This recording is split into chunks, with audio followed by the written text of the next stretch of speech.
Fixation and stabilisation. Fixation एक state of immobility है, यानी जिसमें मूवमेंट बिल्कुल भी ना हो। स्टेबलाइजेशन रिलेटिवली इमोबिलिटी है। इसके एग्जांपल देखते हैं। अगर नी पे ब्रेसिस को पुट कर दिया जाए तो नी इमोबाइल हो जाएगी, नी मूव नहीं कर पाएगी ब्रेसिस की वजह से, तो नी जो है वो फिक्स होगी, और ये इस तरह ये फिक्सेशन की एग्जांपल होगी। लेकिन अगर लेग का ऐसा पोर्शन है जहाँ पे ब्रेसिस का कांटेक्ट फिजिकली नहीं है, लेकिन फिर भी वो इमोबाइल है, मूव नहीं कर पा रहा, तो क्योंकि वो रिलेटिवली इमोबाइल है ब्रेसिस की वजह से, तो फिर वो पोर्शन, लेग का वो पोर्शन स्टेबलाइज हो गया। इस तरह ये स्टेबलाइजेशन की एग्जांपल होगी। एक्टिव फिक्सेशन जॉइंट की अचीव की जाती है को कंट्रक्शन ऑफ द मसल्स, जो कि पेशेंट खुद करेगा। पैसिव फिक्सेशन जो है वो मैनुअल प्रेशर, स्ट्रैप्स और सैंडबैग्स। इसमें फिजियोथेरेपिस्ट मैनुअल प्रेशर देगा पेशेंट को कि वो पैसिव फिक्सेशन उस पर अचीव हो। फिक्सेशन के थ्रू हम मूवमेंट्स को स्टॉप करते हैं जॉइंट पे, ताकि उसका पोस्चर मेंटेन हो जाए, या जो कुछ स्पेसिफिक मूवमेंट्स हैं वो स्पेसिफिक जॉइंट पर लोकलाइज हो जाए, एक स्पेसिफिक मूवमेंट एक स्पेसिफिक जॉइंट पे ही अचीव हो सके। इस तरह ये मसल्स की एफिशिएंसी को इम्प्रूव करता है उनके ओरिजिन को फिक्स करके। अगर एक्टिविटी को अच्छे तरीके से हमने अचीव करना है तो हम ऐसे एरियाज़ जो कि मूवमेंट्स में पार्टिसिपेट नहीं करवाना चाहते तो उनको स्टेबलाइज कर देंगे, और इसके लिए हमें कुछ एडजस्टमेंट करनी पड़ेंगी उनकी पोजीशंस की, कि वो इस मूवमेंट में हिस्सा ना लें, ताकि हमारी मूवमेंट की एफिशिएंसी बढ़ जाए और बैलेंस मेंटेन हो सके। फ्रैक्चर और जॉइंट इंजरीज होती हैं, इसमें जॉइंट्स इमोबाइल हो जाते हैं, तो इनको फिर फिक्सेशन रिक्वायर होती है, और वो हम मैकेनिकल मीन्स के थ्रू जैसे स्प्लिंटेज है, बैलेंस ट्रैक्शन है, या बोन ग्राफ्टिंग या बोन प्लेटिंग है, उसके थ्रू अचीव करते हैं। नेक्स्ट स्पीड पे बात करते हैं। Speed distance divided by time होता है। स्पीड यूनिफॉर्म होती है जब same distance same interval of time पे कवर हो, और अगर ऐसा ना हो तो नॉन यूनिफॉर्म स्पीड होती है। Speed of relax passive movements.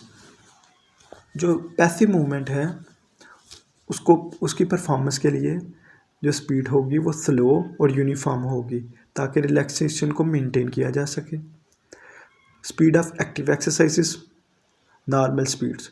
हर एक एक्सरसाइज की एक नेचुरल स्पीड है, और इसका थोड़ा सा वेरिएशन हो सकता है हर इंडिविजुअल के लिए, लेकिन एक जनरली एक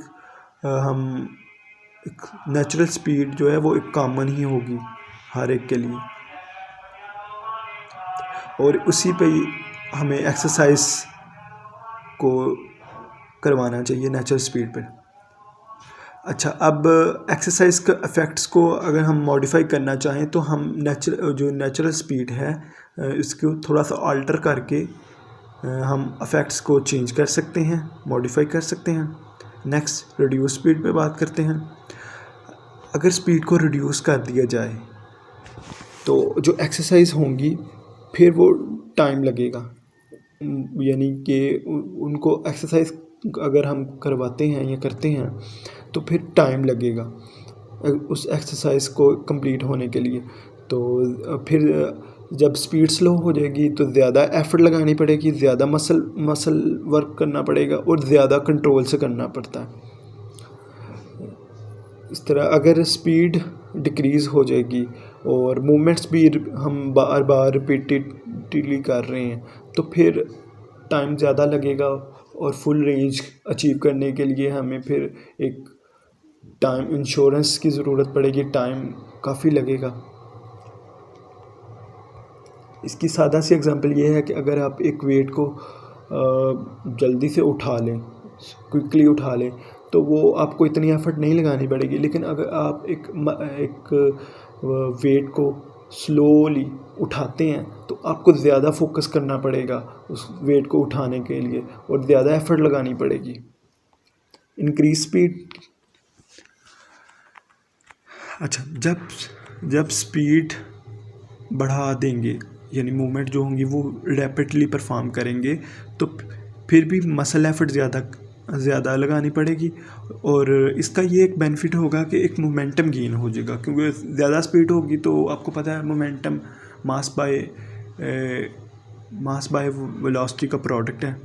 तो फिर मोमेंटम जब अचीव हो जाएगा तो इससे जो रेंज ऑफ जॉइंट की मूवमेंट की रेंज है वो बढ़ जाएगी, वो इंक्रीज़ हो जाएगी। लेकिन इसकी एक कंडीशन है कि उसकी जो मूवमेंट की डायरेक्शन है वो रिवर्स नहीं होनी चाहिए फ्री लिमिट तक पहुंचने से पहले। अब फ्री लिमिट क्या है? ऐसी लिमिट जिसमें मसल जो है वो फ्रीली मूव करता है और फ्रीली मूव करेगा अगर हम जो क्विक मूवमेंट्स हैं उसकी बार बार रिपीटिशन करते हैं।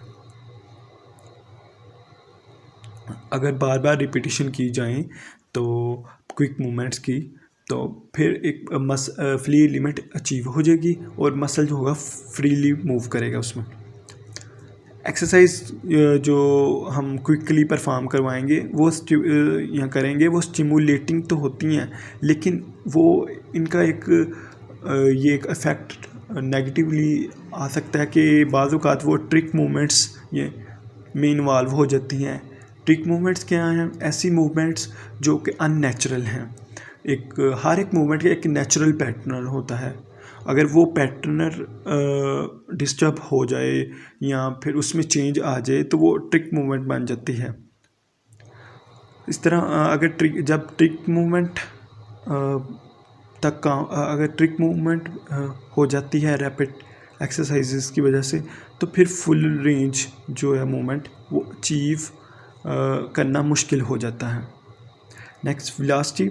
अगर स्पीड के साथ हम डायरेक्शन को भी कंसिडर कर लें तो वो वेलोसिटी बन जाएगी, यानी डिस्टेंस के साथ डायरेक्शन भी आ जाए तो फिर वो वेलोसिटी कंसिडर हो जाएगी। वर्क प्रोडक्ट है फोर्स और डिस्टेंस का, इसका यूनिट है जूल और अर्ज। एनर्जी जो है वो कैपेसिटी होती है वर्क परफॉर्म करने के लिए। पोटेंशियल एनर्जी जो है वो पोजीशन के रिलेटेड है, और जो काइनेटिक एनर्जी है वो मोशन और वेलोसिटी के रिलेटेड है। पावर जो है वो रेट ऑफ डूइंग वर्क है, यानी कि work divided by time. Acceleration rate of change of velocity है। Next, momentum quantity of motion है, और ये प्रोडक्ट है मास और वेलोसिटी का। अच्छा, अगर हैवी ऑब्जेक्ट है तो उसका मोमेंटम भी ज़्यादा होगा अगर सेम स्पीड्स के साथ आए। मान लीजिए अगर एक हैवी बॉडी है और एक लाइटर बॉडी है, उन दोनों की स्पीड सेम है। अब हैवी बॉडी का मोमेंटम ज़्यादा होगा as comparison to the lighter body.